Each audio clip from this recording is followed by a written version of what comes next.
Hey, this is Sandy. And Randy. And we're here on AT Corner. Being an athlete trainer comes with ups and downs, and we're here to showcase it all.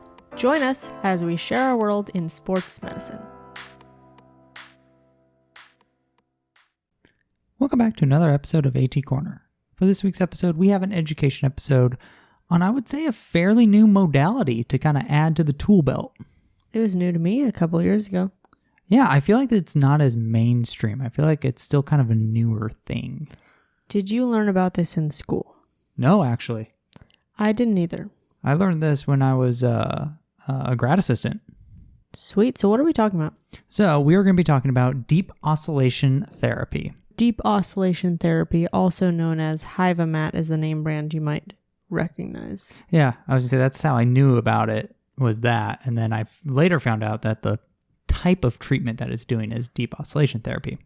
So this is a CEU episode, good for Category A CEUs. Thank you so much to our partners, Clinically Pressed and Athletic Training Chat. So if you want to find out more about how you can claim these Category A CEUs, head over to our Instagram or into the show notes below. There's a link and it'll take you directly to the course. If it's within our latest 5, it is free. If it is not within our latest 5, it's really affordable still and it helps support the show. So Randy, can you talk about our objectives today? Yeah, so we're going to discuss the lymphatic system and its role in edema control. And then we're going to discuss how deep oscillation therapy affects the lymphatic system and musculoskeletal system. And then we're going to identify the effectiveness of deep oscillation therapy in treating various musculoskeletal pathologies. Sweet. So why don't we start with, the main premise of this is edema control, right? Pretty much. That is kind of what most of the idea of how this is going to be beneficial, or how this treatment is beneficial, comes from how it affects the lymphatic system. So to get an idea before we start talking about cool modality things, because I know everyone's amped about modalities, we're going to start with understanding basically what the lymphatic system is. And I feel like as I've looked into the lymphatic system, I feel like there's like so much in school that we actually really don't talk about. Not at all. Like we just talk about, it's there. It kind of does this. It's passive. Yes, right? And really what the lymphatic system does is it supports the venous system in really removing substances from the interstitium. And this is referred to as lymph obligatory load. So basically just what is being transported in the lymphatic system. So this could be water, proteins, long chain fatty acid, just cellular debris. Basically all the gunk around the cells, it helps get rid of it. Kind of like the cleanup crew. Yeah, in a way, it's like a lane for the cleanup crew instead of just everything going in the veins, because the veins would be like, hold up, I don't have room for this. All right, so it helps support that venous system. And really our lymphatic system is divided into 2 sections. So we have a superficial system, and this is what removes kind of that lymph from the skin. And it kind of joins in with the deeper section, which removes lymph from the muscles, joints, organs, and various other vessels. Do you know how deep that is to the skin? The deep one? Mm-hmm. It would go down pretty much to, like, all the way down to bone, right? It goes through the muscles and the joints and stuff like that. But I mean, like, how close it is to the skin?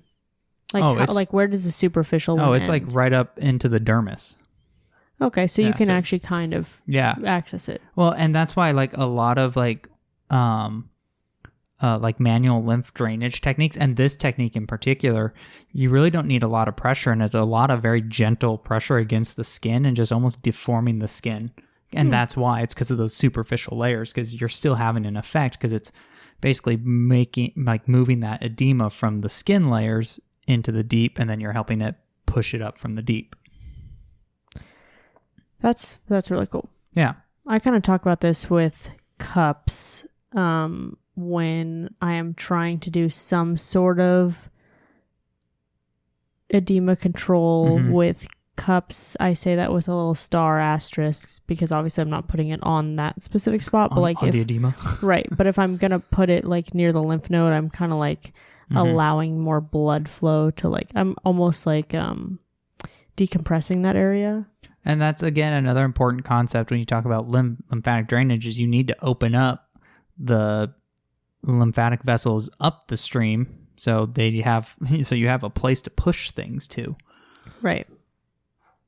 So the lymphatic system isn't just as passive as like it really kind of seems like we're kind of taught. And there's actually a lot more complexity to this. It's not just like, oh, just here's a tube, right? It's similar to like our arteries and veins, where there are different kind of hierarchies of vessels. So our first one is the initial lymphatic vessel. And this is the start line. This is where it starts, right here. And these are the smallest vessels. It's pretty much the same idea as the capillaries. Okay. All right, this is the very beginnings. This is pretty much like the ones you kind of find in that superficial layer. Mm-hmm.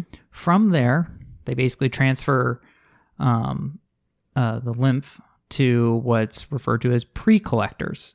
And this is basically just maybe a little bit bigger initial vessel. There's really not that much of a difference.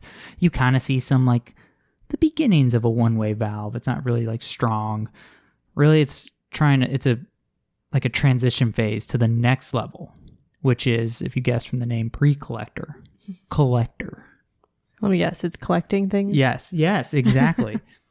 And this is going to be a little bit larger vessel than the initial and pre-collectors. And you really start to see a similarity in the structure because it starts to look more like arteries and veins, how they have like different layers within their tube. Mm-hmm. This is the same thing. And there's actually some muscle tissue, more than likely smooth muscle, that's in these vessels. So they have the ability to contract. Crazy, right? I know that kind of goes against all this whole idea of a passive system. Yeah. And how it works is when there's like tension against the walls of the collectors, it stimulates the muscle within the tube to actually contract. So it helps push fluid up the lymphatic system. So basically it's pressure initiated. Yeah. So the vessel will detect the stretch and the muscle's like, oh, I got to do something. And then it will contract and it pushes the fluid up to the next one. I know that's not exactly the same, but as you were explaining this, it kind of reminded me of like the lungs, like the alveoli with that, the pressure, the bronchioles, and like kind of like the bronchial tree where it kind of like starts small and then it gets bigger and bigger and bigger. And this is where you will actually start to see more pronounced valves. So again, you prevent that like backflow. Those one-way valves are also there. This is also where that flow, yes, the collector can contract, but there's other things that determine flow, like contraction of muscle, right? That's still important because the muscle is going to exert pressure against the lymphatic vessel and, that whole muscle pump idea, right? Same thing. This is where manual lymphatic drainage matters, right? Again, you're adding some external pressure. It's going to push lymphatic fluid up. But this one I thought was actually pretty interesting is even the pulsing of large arteries near those lymph vessels can affect fluid flow. And this is why movement is medicine. This is why, 100%. So from our collectors, we're going to go to another structure that I feel like everyone's pretty familiar with, lymph nodes. So actually really fast before you go to that, like just going back to this whole contraction muscle, pulsing large arteries, manual lymphatic drainage, this, for anyone listening who's like maybe a student or someone who's like starting to figure out treatment plans, this is kind of where I start the basics with my students about how to, like when someone's swollen, how do you make a treatment plan and how do you get that swelling out? What do you need to do? You need to do some sort of active muscle pump. You need to do some sort of compression like an ACE wrap. You need to do some sort of, like you could do like a motor stim to get that muscle pump. You could do some manual drainage. You could do some gravity because it helps with the lymphatic system. So like starting to think of like how you get swelling out and then what modalities and what things you can do can pair with those things. Absolutely. And it's kind of just, you just break it down. Absolutely. So for our lymph nodes, right, this is basically our filtering station of our lymph, which I feel like that I've had to have been told that, but I feel like I didn't know that. You didn't know that it's the filtering station for our lymph. I feel like that's one of like the basic. I know, right? But I feel like that maybe seems you just didn't think you didn't put two and two together. I'm sure you knew it. So what we're thinking, right? So remember, we talked about lymph being basically just all the gunk that we're just trying to get rid of out of like areas it's not really supposed to be at. So this is really where this is really where viruses, bacteria, fungi, not, they're not as fun as you think, get basically filtered out of our lymphatic system, right? So again, this is why like sometimes when you're sick, right, you get those really swollen lymph nodes because you're getting a lot of inflammatory cells to basically kill the the pathogen that's stuck in that little filtering station. Well, isn't the spleen part of the lymphatic system? Yes, it is. And that's what like does a lot of filtering and stuff? Yes, it does. In the lymph node, basically what happens is the lymph gets there, and a part of the filtering process is there's a bunch of white blood cells to start breaking down, like, again, some of these pathogens, just cellular debris, because remember, our next stop from here is basically going into the venous system, right? It's going to dump into our actual bloodstream, so we want it as clean as possible. Right. So it could be filtered out later, and, the body does what it does with it. So after our lymph node, we hit our final stop, and these are our lymphatic trunks. And this is the final exactly stage. Like the lungs. Yes. And this is the final stage before it dumps into the subclavian vein, where then it'll start going back into the heart and get basically sent back out again. Because again, hopefully at this point, it's fairly cleanish water. It's been filtered. Yeah. Okay, so we kind of did the whole process of like how do we take edema and stuff like back into the system, but honestly, how does it form in the first place? Yeah, so when you listen to this kind of like system, it sounds pretty legit, right? Like, yeah, you have excess fluid and stuff and debris. Oh, well, we have a system to get that out of here. The problem is, obviously, when an injury happens, when tissue's damaged, there's a lot going on, and a lot of different fluids and everything gets sent to that area. So there's a lot that's happening. So basically, at its just basic level, that lymph obligatory load, so all that like cellular debris, water, proteins, all that stuff. The fluid. Yeah, basically exceeds the transport capacity of the lymphatic system.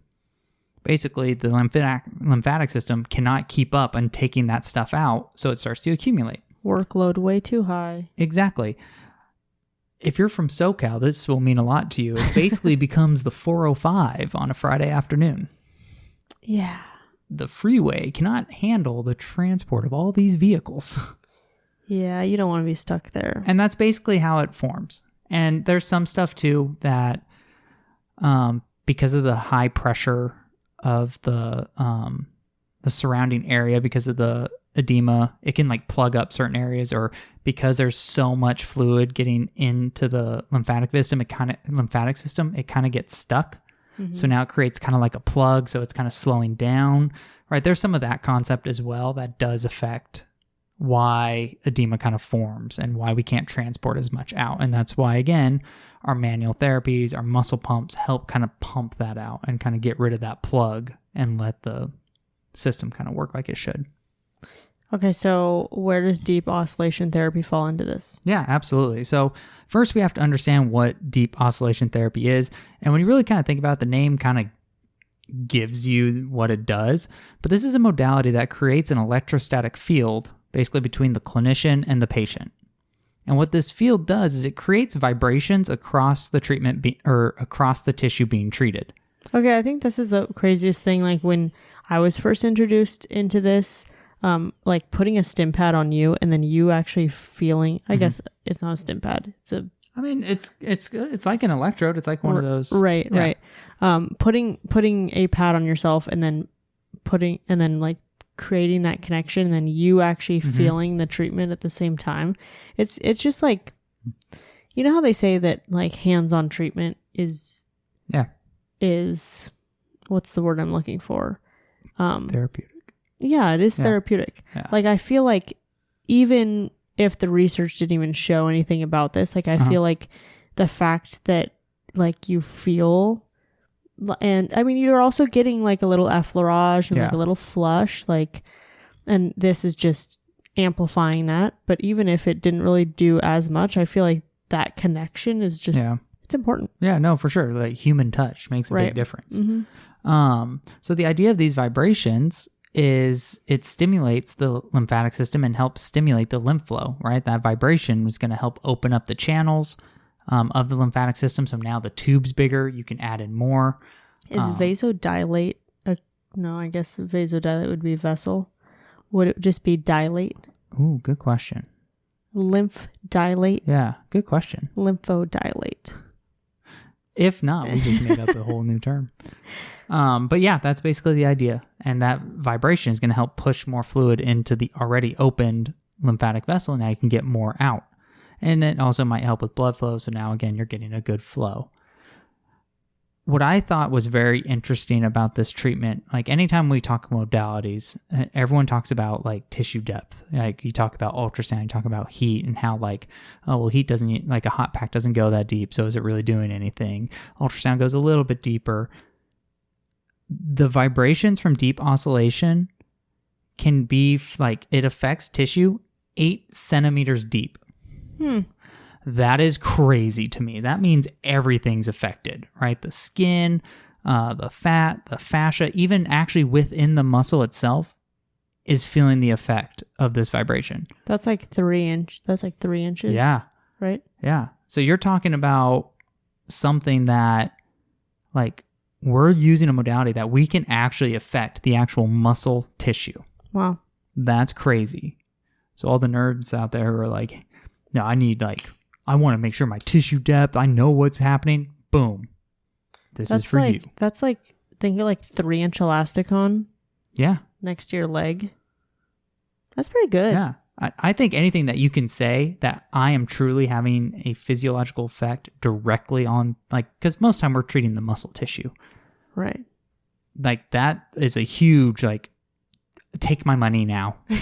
Take it now. Right? Because that's what we're all trying to do. Right. We're trying to directly affect the physiology of the muscle. Well, here we have something that reaches that depth. That's awesome. Right. So again, most of the benefits that we see with deep oscillation therapy really revolve around that blood flow and lymphatic flow.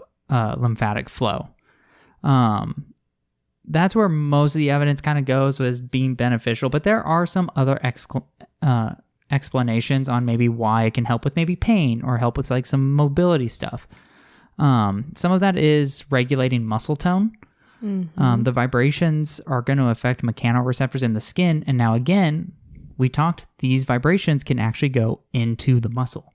So now you're talking, could we affect the mechanoreceptors within the muscle? So like your Golgi tendon organs, your muscle spindles. And that affects tone. Yeah, right?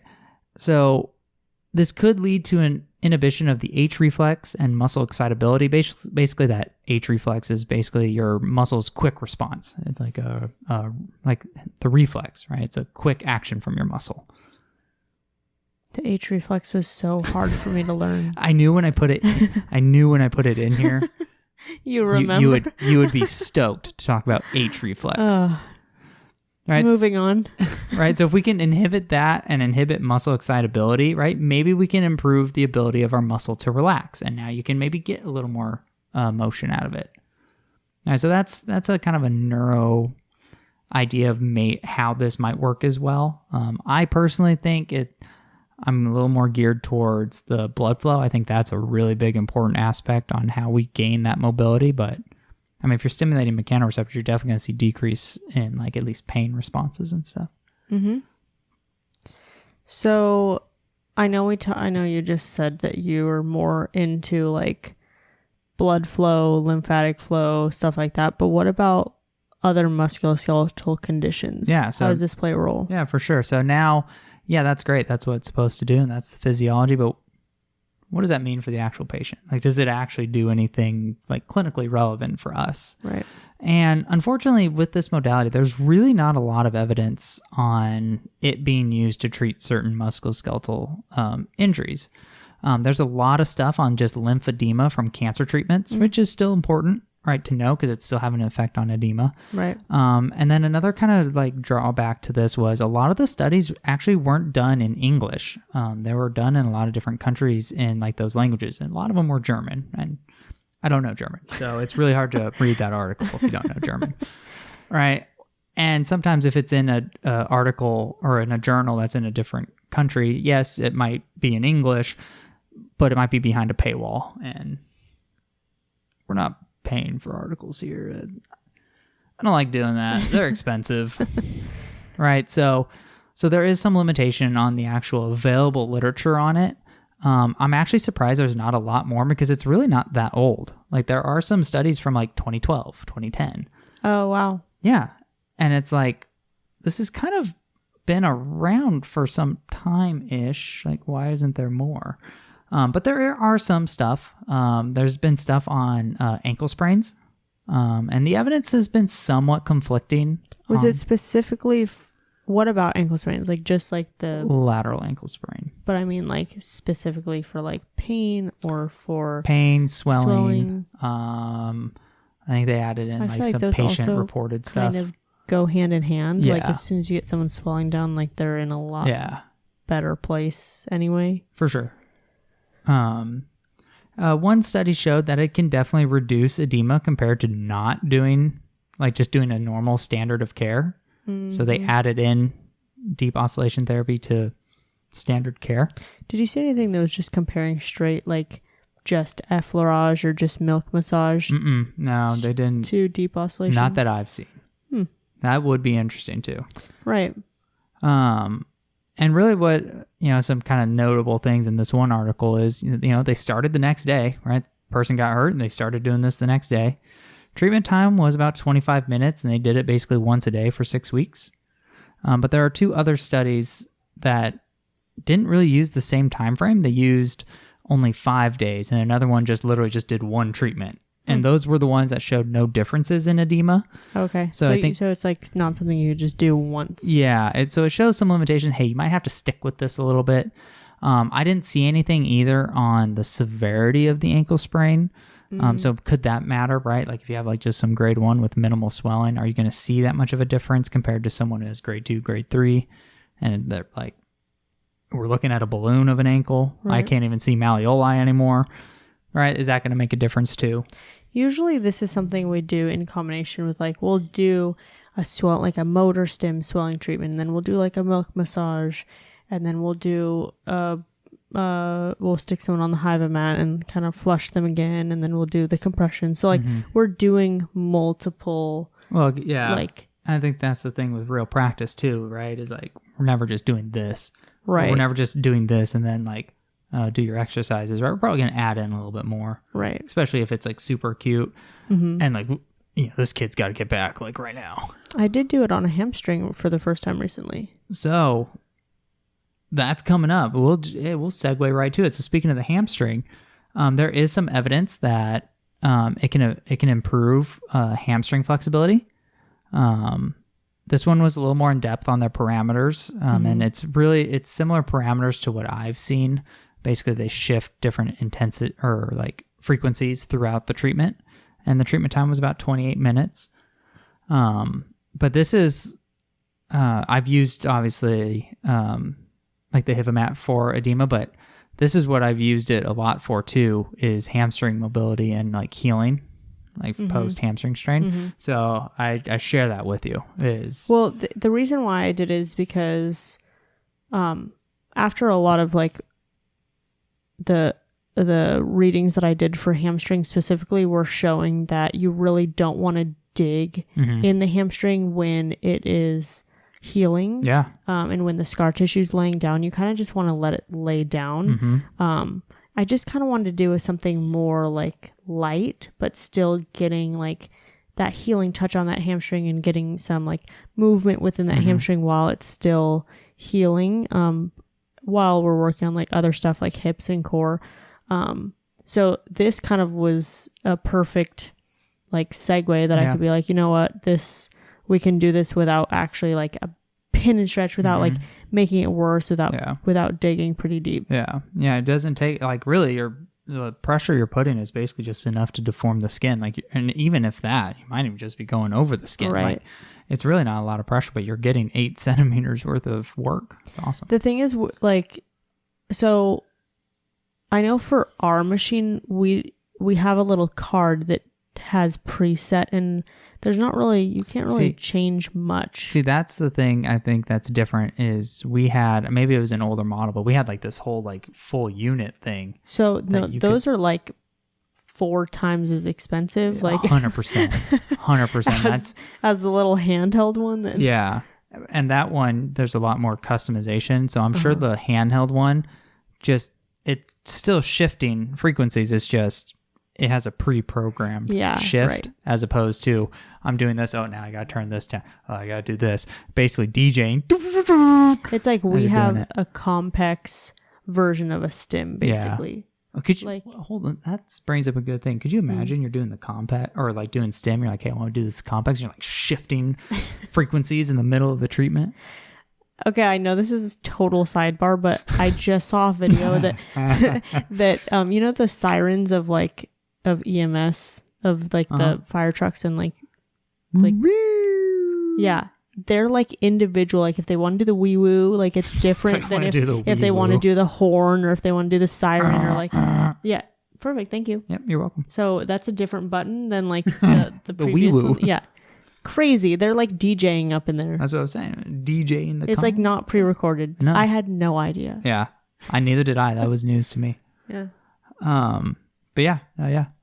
And then there were some studies that looked at recovery. So just like soreness, which I think that's still important that we look at those and how that translates to musculoskeletal injury, because like DOMS can be viewed as a low grade strain.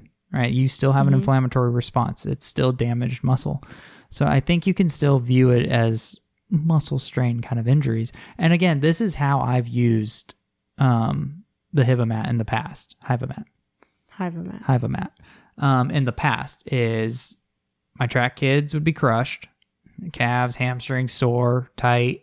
And, again, instead of just constantly going in, just mashing the tissue and like doing all that soft tissue, right? This is something, a little less intense, right? And we'd go in and do the deep oscillation therapy and they loved it. They felt great at practice. They felt great the next day. So this is where I really used it for. Yeah, I really haven't had anyone who's been like, yeah, that didn't really help me. Yeah, seriously. I've had everyone tends to really like it. And I think the one drawback, and I do like it for recovery. Yes, it's great for recovery. The one drawback is you literally have to sit there for like at least 20 minutes. Hey, well, you're going into my limitations. Well, this is my limitation. Yeah. Now it's our limitation. No, it's true, right? Like that's why I thought it was important to say the treatment times, right? You're literally dedicating 20, 25 minutes, 28 minutes, 30 minutes of you doing this. Right. And if we've all been if you thought ultrasound was bad. Yeah.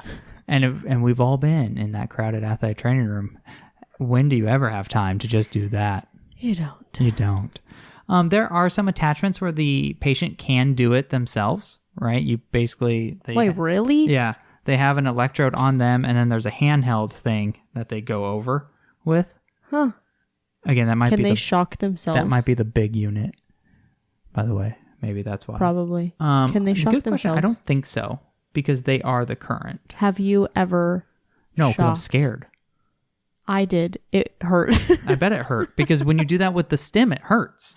No. It's like stim times 50. See? No, thank you. Yeah. And that's another reason why, if you've seen this treatment or if you just haven't heard of this, the treatment uses basically like a baby powder. Because the surface has to be dry. If there's any liquid, it could affect the electrostatic field, and you might shock them through that as well.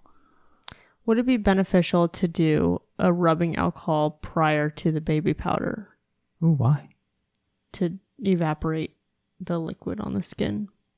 I've never thought of that. I don't know. Maybe, probably.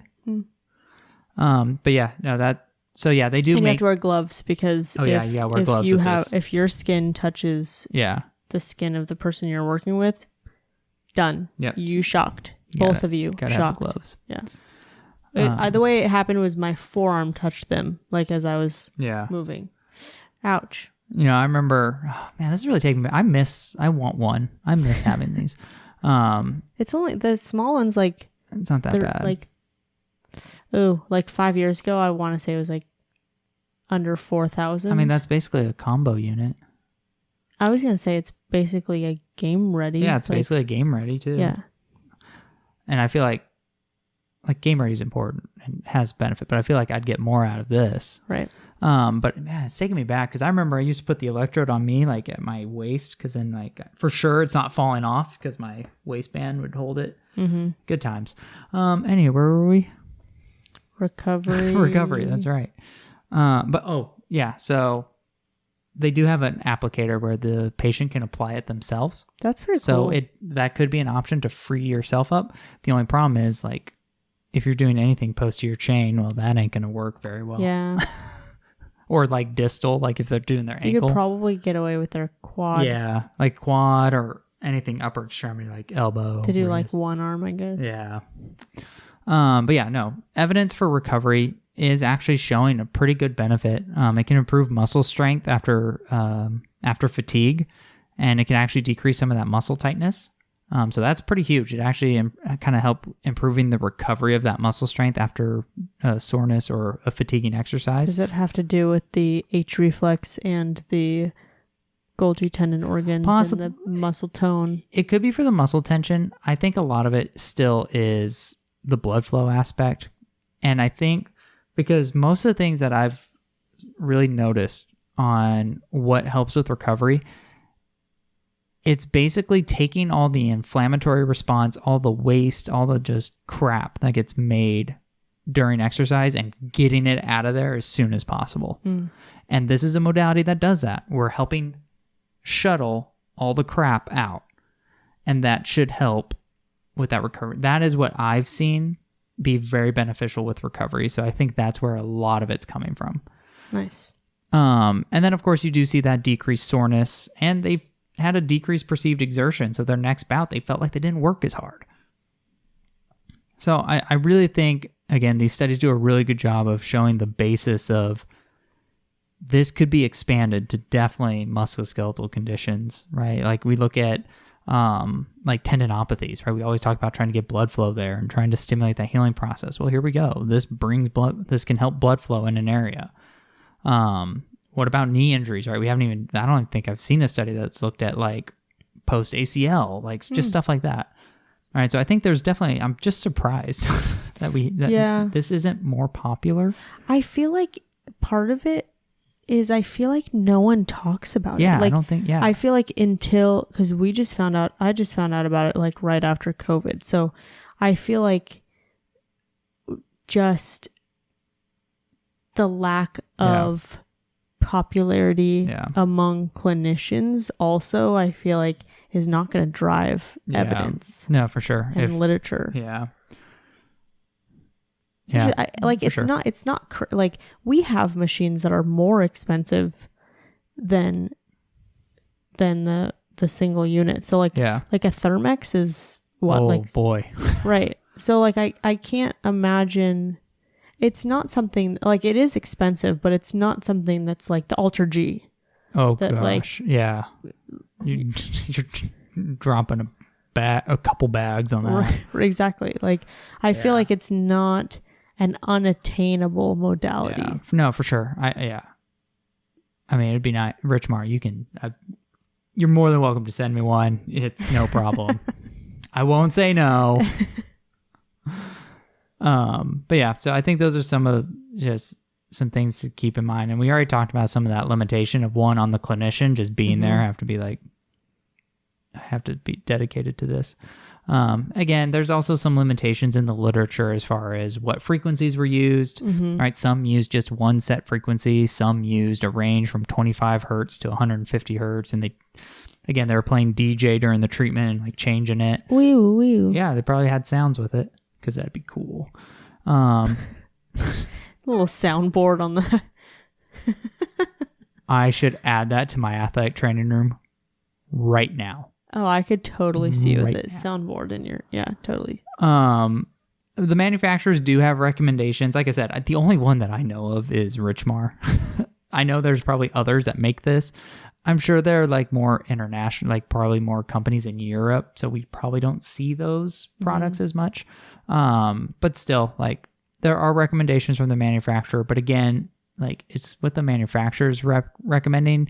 Scientifically, do we know for sure? Is that truly optimal? Unsure. All right. So it's still kind of up in the air on, hey, what's truly optimal and what's not. So you just got to use your gut. I like it. Me too. I'm a big fan. I'm still really bummed that I don't have access to this right now. Like, it's on the wish list. I want this thing Because I've seen it really make a big difference, and I've really been happy with the outcomes adding this to just rehab and treatment. What's your action item on this? Oh man. See, every time I get asked the action, I feel like a lot of things. I have a lot of action items. I think the biggest thing is understand what the lymphatic system does, and I love that. think of how to promote lymphatic fluid like flowing, right? We know the muscle pump can do that. We know gentle massage can do that. Obviously this is a modality that helps optimize that. So I think really understand when you're trying to get rid of edema and swelling, fully understand how can I make the lymphatic system do its job optimally. Yeah. Well, sweet. Again, if you are interested in these Category A CEUs, make sure you head down to the show notes to find the link for the course, or go over to our Instagram, and there's a whole tutorial in our reels of how to get your CEUs. There's also a ton of other CEUs. I think we have over 35. I don't know the latest count, but I know we have over 35. And we don't only do CEU episodes here. We also do story episodes where we take stories from real life athletic trainers about various topics, and we synthesize them, put them together, and share each other's experiences. And then we also do a lot of interviews this season, especially. We're hearing from so many experts in so many fields, including our own and a bunch of physicians. Thank you to UCI Health. And reporting year, this is a reporting cycle. I guess I can't technically say it's a reporting year. Yeah, because it dips in now. Because now it's February, I believe. So if you're trying to get some more bang for your buck, we have a code for MedBridge for $101 off for a CEU on-demand subscription. Use code ATCorner at checkout. Again, all this stuff is in the show notes, so make sure you check that out before you go. And I think that's all I got. Thank you for helping us showcase athletic training behind the tape. Bye.